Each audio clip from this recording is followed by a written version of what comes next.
ये ईगल इस शॉप में मांस बेचने का काम करता है और ये एक बहुत बड़ा ठग है, क्योंकि ये मांस के दाम अपने मन के हिसाब से बढ़ाता रहता है। फिर एक सुअर बोरी भरकर पैसे लाता है, लेकिन उसे उतने पैसों में एक मांस का टुकड़ा ही मिल पाता है। तभी ये बतख सब देख लेता है और इसका भी मन मांस खाने का होता है। तो ये बतख जाकर एक बकेट में बहुत सारा सामान भरने लगता है। तो ईगल सोचता है कि अब तो बहुत सारे पैसे मिलने वाले हैं, लेकिन ये बतख दबे पांव वहां से जाने लगता है। तभी ये ईगल उसे पकड़कर उसके सामान का हिसाब निकालकर उसके मुंह पर मार देता है। फिर ये बतख एक मशीन से ईगल के हाथ में पैसे छाप देता है, लेकिन ये पैसे निकाल नहीं पाता और बतख को पकड़कर फेंक देता है। तभी ये बेहोश हो जाता है और इसके ऊपर एक केमिकल गिरता है, जिसकी वजह से बतख के बीच का शरीर गायब हो जाता है। तब ये ईगल उसे देखकर डर जाता है और उसे साफ करके गड्ढे में फेंक देता है, लेकिन ये बतख ऊपर आकर अपने बचे हुए शरीर को केमिकल डाल के गायब कर लेता है। फिर ईगल को बहुत मारता है और शॉप को तोड़ फोड़ देता है। तभी ये ईगल अपने ऊपर वही केमिकल डालकर गायब हो जाता है और बतख को मारने के लिए जाता है, लेकिन तब तक बतख सामान लेकर जा चुका हो। एक लड़का एक कागज का घर बनाता है और उसके अंदर वो अपने बिल्ली के साथ जाता है और दोनों कागज के घर में सो जाते हैं। कुछ देर बाद लड़के की नींद खुलती है और वो अपने कागज के घर का दरवाजा खोलकर देखता है तो वो अजीब जगह पर पहुंच चुका होता है, जहां के लोगों के पास खुद का घर भी नहीं होता है। वो टेंट लगाकर रह रहे होते हैं और बच्चे खाना खाने के जगह पर पत्ते खा रहे होते हैं। ये सब देखकर लड़का बहुत डर जाता है और डर के मारे अपने कागज के घर का दरवाजा ही बंद कर देता है। तभी इसका कागज का घर हिलने लगता है और हवा की वजह से उड़ जाता है। तो वो अपने कागज के घर का पीछा करने लगता है। कागज एक खंबे के पास आकर रुक जाता है, तो लड़का भी उसको लेने आ जाता है और उसे उठाकर ले जाने लगता है। थोड़ा दूर जाने के बाद उसके सामने एक समंदर आ जाता है, तो लड़का उसी कागज से एक नाव बनाने में लग जाता है और नाव बनाकर पानी में रखता है और उसमें बैठकर जाने लगता है। ठंड इतनी तेज पड़ रही है कि बेचारे अंडों का कलर भी चेंज हो गया। डक अपनी चोली ऊंची करके अंडों को गर्म करने की कोशिश करती है, लेकिन तापमान तो माइनस में जा रहा है। इसीलिए वह अंडों को गर्म करने के लिए लालटेन के पास ले जाती है, लेकिन देखती है ये साले तो इतनी ठंड में भी मस्तियाँ कर रहे हैं। वह अपने अंडों को गर्म रखने के लिए पिछवाड़े को गर्म करने लगती है।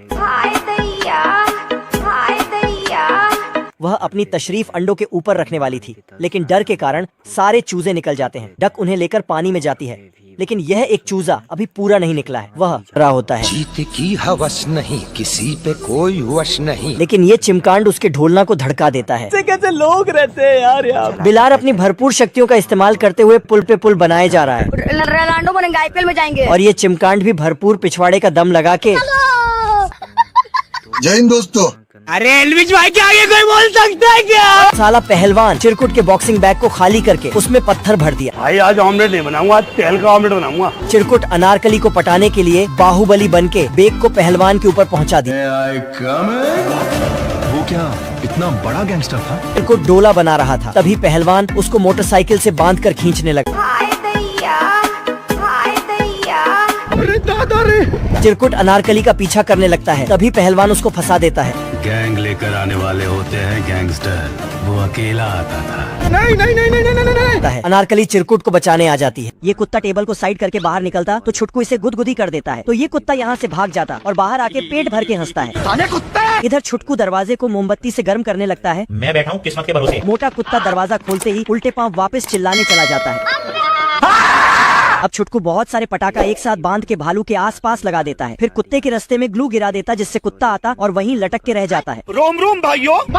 कुत्ता देखता है कि भालू के आसपास बहुत पटाखा जल रहा है। उसके बाद बाप रे, लेकिन साला भालू फिर भी नींद में ही था। छुटकू आता है। ये कैसे हो गया? तभी लड़की वाला तस्वीर छुटकू के पास आता है। ये क्या है? छुटकू लड़की की तस्वीर देख के सीटी बजाने लगता है। तभी भालू इसको बाप रे क्या है, तो मुर्गी भी उस पर अंडे से हमला करने लगती है। फिर पूरा मुर्गियों का गांव और बत्तख का गांव आपस में लड़ने लगते हैं। तभी बत्तख अपने बच्चे को एक बर्तन के नीचे छिपा देती है, लेकिन तभी उस बर्तन से कई अंडे आकर लगते हैं, जिससे बत्तख आकर अपने बच्चे को देखने लगती है। लेकिन वहां से बच्चा गायब देखकर बत्तख भागकर सबको यह बात बताकर रोने लगती है, तो सब लड़ना बंद कर देते हैं और मुर्गी उसे चुप कराने लगती है। फिर मुर्गा और बत्तख बच्चे को ढूंढने लगते हैं और फिर अपने बच्चों को साथ देखकर वे भी आपस में दोस्ती कर लेते हैं। दोस्तों, ये मुर्गी अपने बच्चों को मिट्टी छानकर उसमें से कीड़े खिलाती है, लेकिन इस बच्चे को कोई कीड़ा नहीं मिलता है, तो ये एक कीड़े के पीछे भागने लगता है। धीरे धीरे यहाँ का मौसम बहुत खराब हो जाता है और बारिश भी शुरू हो जाती है। इस डर से सारे बच्चे अपनी माँ के पास छिप जाते हैं और वो इन्हें लेकर घर में चली आती है और इन सब की गिनती करने लगती है। तब जाकर इसको पता चलता है कि इसका एक बच्चा बाहर ही रह गया है, इसलिए वो अपनी टूटी छतरी लेकर उसे ढूंढने निकल जाती है और इस नेउर के खाने से पहले उसे ढूंढ कर ले जाती है। लेकिन बारिश में भीगने के कारण वो बच्चे को सर्दी हो जाती है, इसलिए वो इसे सुलाकर डॉक्टर को बुलाने चली जाती है, जिसका फायदा उठाकर नेउर डॉक्टर के बेस में चला जाता है और बच्चे भी इसे डॉक्टर समझकर दरवाजा खोल देते हैं, लेकिन ये अंदर घुसते ही उन पर हमला कर देता है और एक बच्चे को पकड़ लेता है, मगर दूसरा बच्चा इसे हथौड़ा मारकर बेहोश कर देता है। ये उसे मार पीट कर बिस्तर पर लेटा देते हैं। आगे की कहानी के लिए एक लाइक करें। सामने वाले बाबा बहुत चिन्ह रहा है। जब मुर्गी को पता चला कि बच्चे छिलकों से गायब है, वह रोने लगी। हमारा घर, हमारा द्वार, हमारा गाड़ी, हमारा घोड़ा। तभी अचानक उसे बच्चे दिखे। वह उनके पास भागी, रुको जरा, पर कुत्ता उन्हें पहले से ही अपना चुका था। मेरा छोटा भैया। मुर्गी ने उससे कहा, देखो तुम लम्बर मांगोगे, मैं लम्बर दूंगी नहीं। उसकी बातें सुन कुत्ता उस पर भौंका। इससे मुर्गी डर गई। तभी मुर्गी को अपने खसम यानी पति दिखाई दिए। वह उनके पास जाते वक्त मुर्गे से बोली और उसके बाद में मुर्गी ने पति से कहा, अजी सुनते हो कि तुम्हारी मेहनत पर किसी ने कब्जा कर लिया। सारे मिलके हमको पागल बना रहे। इससे मुर्गा गुस्सा हुआ 5 मिनट बाद क्योंकि उसने बहुत मेहनत की थी। क्या रे भिख मंगिया? वह जाकर कुत्ते की पूंछ पकड़ लेता है और उसके बाद दोनों में महायुद्ध शुरू हो जाता है। बोल पापड़ ले जापड़। पर मुर्गा कुत्ते पर भारी था। इससे कुत्ता डरकर बाउंड्री के उस पार चला गया और मुर्गी के घर में जाकर बच्चों की याद में रोने लगा। तभी पता चला सभी बच्चे वहीं छुपे थे और ये हुई हैप्पी एंडिंग। गिलहरी पेड़ में लोहा लगाकर पेंट कर देती है। तभी मंगरू का लड़का लखा पेड़ काटने आ जाता है और कुल्हाड़ी मारते ही शीशे की तरह टूट जाती है। कुल्हाड़ी खत्म होते ही लखा गिलहरी को उठा लेता है। जूस पिला दो। गिलहरी महुआ पीकर सो रहा होता है। यहाँ पे क्या हो रहा है? तभी ये इस बार आरी से पेड़ उड़ा रहा था। ये देख गिलहरी का दिमाग खराब हो जाता है। मेरा दिमाग खराब मत कर। बैगन आप कौन? और ये लखे को फ्लाइंग बिस्ट बना देता है। जा पूछ क्या? लेवल सबके निकलेंगे। जाना था ना बाबू, 5 मिनट बाद सही पकड़े हैं। तभी लखा गिलहरी को मारने के चक्कर में अपनी मरवा लेता है।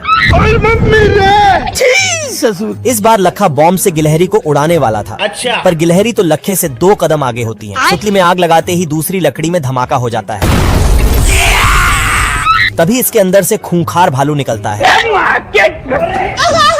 ये बकरा अपने सींगों से जमीन को खोदता है और ये गिलहरी अपने दांतों से इस पेड़ को काटती है। बाप रे! और फिर ये पक्षी आकर इस कील को ठोकता है। अच्छा। और ये मक्खी इन कीड़ों से टायर बनाकर इस पेड़ को खींचती है। चलो तभी ये चींटियां आकर इस पेड़ के टुकड़े करने लगती हैं। फिर ये मधुमक्खी आकर अपने पिछवाड़े से लोहे को गर्म करती है और लोहार उसे पीटने लगता है। और ये बकरा सारे कूड़े को इकट्ठा करके एक मशीन में डालता है और उस कूड़े से बंदूक बनाने लगता है। ये कैसे हो गया? और भेड़ें अपने कपड़े उतारकर मशीन में डालती है, जिससे दूसरी साइड नए कपड़े निकलते हैं। मैं नहीं मानता। और ये बगुला अपने मुंह में पानी भरकर एक कटोरे में डालता है, जिससे धरती पर बारिश होने लगती है। दोस्तों, अगर आपको वीडियो पसंद आई है तो वीडियो को लाइक और सब्सक्राइब जरूर करना। अच्छा लगे तो अगले वीडियो में मजा लेने के लिए मेरे चैनल पर जाओ। उनके पीछे पानी में जाता है, लेकिन तब तक पानी बर्फ बन गया था। वह डबल से खुद को गर्म करने जाता है। इधर डक अपने बच्चों की गिनती कर रही थी, लेकिन साला एक कम निकल रहा था। चूजा घूमते घूमते एक भालू के पिछवाड़े के नीचे जाता है, लेकिन तभी एक भेड़िया जाकर लास्ट लगा देता है और चूजे को अपने साथ ले जाता। तभी डक आकर उससे छीन लेती है, लेकिन भेड़िया फिर से छीन लेता है। ऐसा दोनों करते रहते हैं, लेकिन डक के हाथ नकली अंडे। पैंथर ठंड से कांप रहा था। तेज हवा से न्यूज़पेपर भी उड़ गया, तो वह खिड़की से शर्मा जी के घर घुस गया। आग से हाथ पैर सेक कर पीछे देखा। शर्मा जी बड़े खिलाड़ी थे, मेरा मतलब शिकारी। बड़े खतरनाक लोग हैं। पैंथर ने दिमाग लगाया और मरे पैंथर को हटाकर खुद उसकी जगह खड़ा हो गया। नहीं सारुण के यहाँ कुछ तो गड़बड़ है। पर कुत्ता पैंथर को देखकर भौंकने लगा। तो ये शर्मा जी को कुछ गड़बड़ लगी, तो छड़ी से टेस्ट ड्राइव लेने लगे। फिर कुत्ता ने भी हाथ साफ कर दिया। पैंथर ने भी इस पर हाथ साफ कर दिए। टेबल पर पकवान देखकर क्या माल है यार। पैंथर मछली पकड़ने वाले से मुर्गा पकड़ाकर खा गया और हड्डी वापस रख दी। मजा आया। शर्मा जी वहाँ आए तेरा तो गेम बजाना। और कुत्ता को लात मार बाहर फेंक दिया गया। हम कोई मंदिर का घंटा है कि कोई भी आके बजा पैंथर जाता है। न्यूज़पेपर पढ़ने लगा, तो कुत्ता पीछे के दरवाजे से अंदर आया अब तू गया बेटा, अब तू गया, देख तेरी औकात मैं दिखाता हूँ तुझे। और नोच डाला। पर पैंथर को नहीं, मालिक को। आज हम नहाइले बाड़ी टेम्पू से। ये क्या हो गया? बिलार ऊपर जाके देखता है तो ये चिमकाड़ ने ससुर का माल समझ के पानी को रोक लिया होता है। क्या रे? सेटिंग किया है? और उसे नूनू दिखा के डायलॉग मारने लगता है। मेरा बाप बदमाश था, मैं बदमाश ही हूँ। लेकिन यह बिलार उसे बातों में ही बहला फुसला के उसी से कांड करवा देता है। तभी चिमकांड को माल दिखता है और वह अपना इज्जत उतार के जाता है। लेवल सबके निकलेंगे।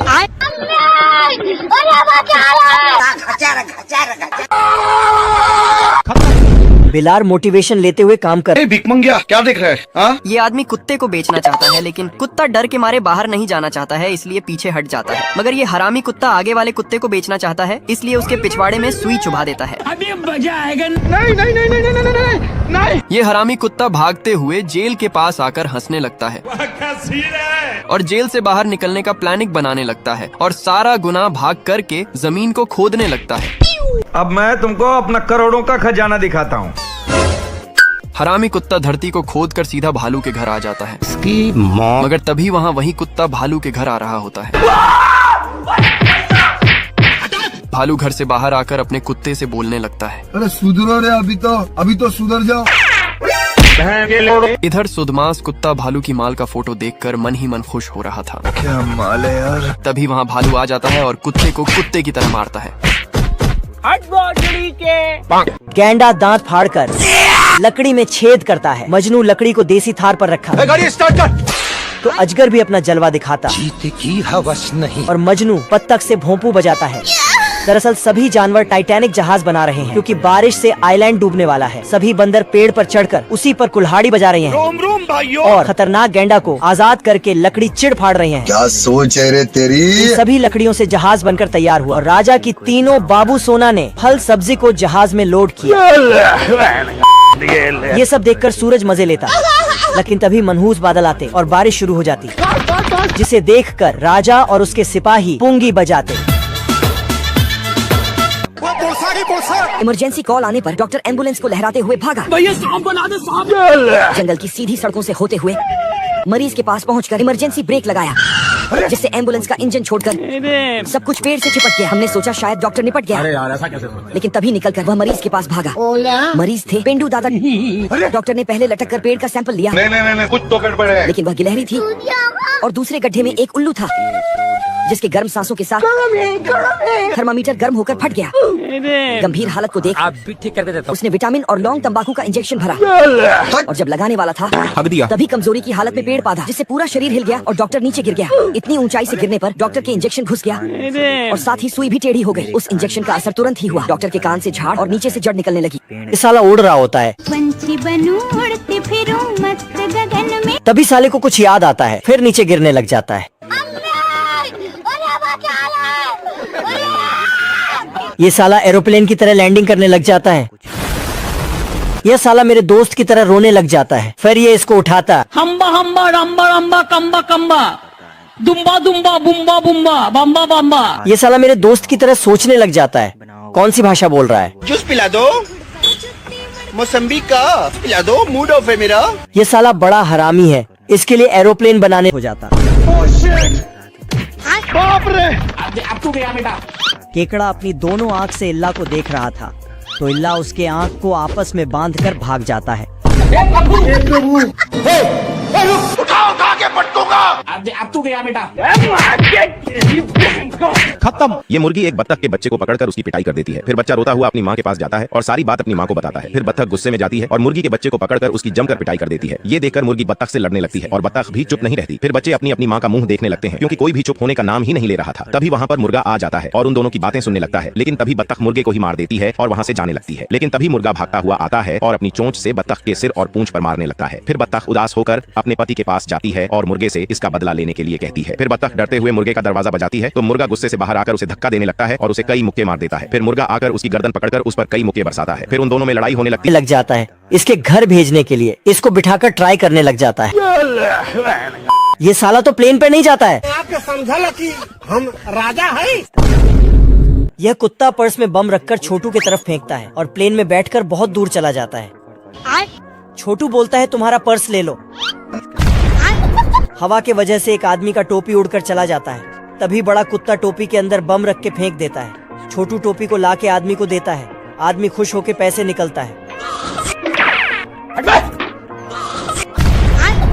बड़ा कुत्ता बच्चा बनने के नाटक करता है और बोलता है मेरा खिलौना वहाँ पर है। जलवा है हमारा। छोटू नीचे जाकर उसको बचा लेता है। मुच्छड़ पानी के अंदर अपने आप को ब्रेड में ढककर सो जाता है। तभी एक मछली आकर गाड़ी स्टार्ट कर। इल्ला मछली पकड़कर ऊपर जा ही रहा था कि तभी एक बड़ी मछली को देखकर अरे नहीं भाई। उसे टोकरी में रखकर फिर से मछली पकड़ने आता।